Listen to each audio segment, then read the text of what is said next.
બોટાદના લોયાધામ મંદિરમાં મુક્ત મુનિ મહોત્સવનું ભવ્ય આયોજન કરવામાં આવ્યું છે, જે અંતર્ગત સાંસ્કૃતિક પ્રદર્શન નિહાળવા માટે લોકો હજારોની સંખ્યામાં ઉમટી પડ્યા છે। તો શું છે સમગ્ર અહેવાલ, આવો જોઈએ।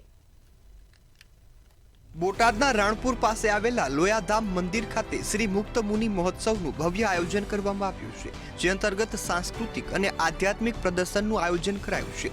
7 ડિસેમ્બરથી 31 ડિસેમ્બર સુધી પ્રદર્શન ખુલ્લું મૂકવામાં આવ્યું। 50 વીઘાથી વધુ વિશાળ જગ્યામાં પ્રદર્શન તૈયાર કરવામાં આવ્યું છે। આ પ્રદર્શનમાં ભારતીય હિન્દુ સંસ્કૃતિની ઝાંખી રજૂ કરવામાં આવી રહી છે, તેમજ જ્ઞાન સાથે બોધપાઠ લઈ શકાય તેવી ફિલ્મો પણ દેખાડવામાં આવી રહી છે। એન્ટ્રી થઈએ એટલે તમને એક અલગ જ અહેસાસ ઉત્પન્ન થાય છે કે અંદર આવો તો તમને રાષ્ટ્રભક્તિ, દેશભક્તિ અને રાષ્ટ્રને જે ફાયદો થાય એ ટાઈપનું બહુ બધી વસ્તુ અંદર બતાવવામાં આવે છે। બધું અલગ જ જોવા મળ્યું અમને અત્યારે। એમાં જે વ્યસન મુક્તમાં બહુ જ અલગ જ થી, અને જે અત્યારે માહિતી મળી કે વૈજ્ઞાનિક પ્રદર્શન છે એમાં બહુ જ આનંદ મળ્યો, અને અલગ અલગ પ્રોજેક્ટ હતા કે જે જોયા જ ન હોય કોઈ। અમે લોયાધામમાં આવ્યા છીએ, અમને બહુ જ મજા આવી જોવાની। બાળનગરી અને ગુફા બહુ સરસ હતી, અમને નાના બાળકોને પણ બહુ મજા આવી જોવાની, અમને બહુ મજા આવી। બધું પ્રદૂષણ બધું જોવા મળ્યું।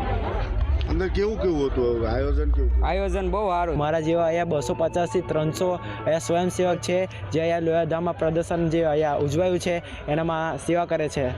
અહીંયા બહુ બધી ફરવા લાયક જગ્યા બી છે, દેખવા લાયક બી છે।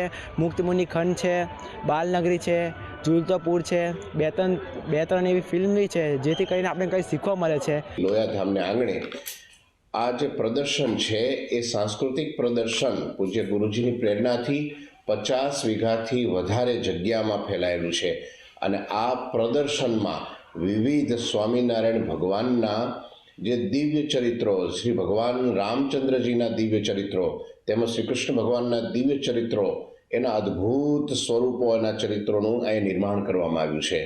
ત્યારે આ દિવ્ય પ્રદર્શનમાં હજારોની સંખ્યામાં વૃક્ષોનું પણ રોપાણ કરવામાં આવ્યું છે। 300 જેટલા સ્વયંસેવકો પ્રદર્શનમાં સેવા આપી રહ્યા છે। ભાવિક ભક્તોને કોઈ પણ તકલીફ ન પડે તે માટે મંદિર પ્રશાસન દ્વારા આરોગ્યથી લઈ પાણી સુધીની વ્યવસ્થા ગોઠવવામાં આવી છે। સુરક્ષાને ધ્યાનમાં લઈ તમામ લોકોનું ચેકિંગ કર્યા બાદ જ પ્રદર્શનમાં એન્ટ્રી આપવામાં આવી રહી છે। પ્રદર્શન જોઈ બાળકોથી લઈ વૃદ્ધો મંત્રમુગ્ધ થઈ રહ્યા છે।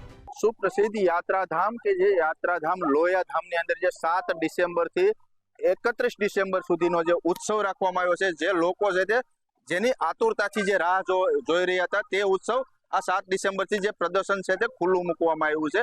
ક્યાંક ને ક્યાંક જે છે તે લોકો છે તે પ્રદર્શન જોઈ અને અત્યારે લોકો છે તે માણી રહ્યા છે પ્રદર્શન।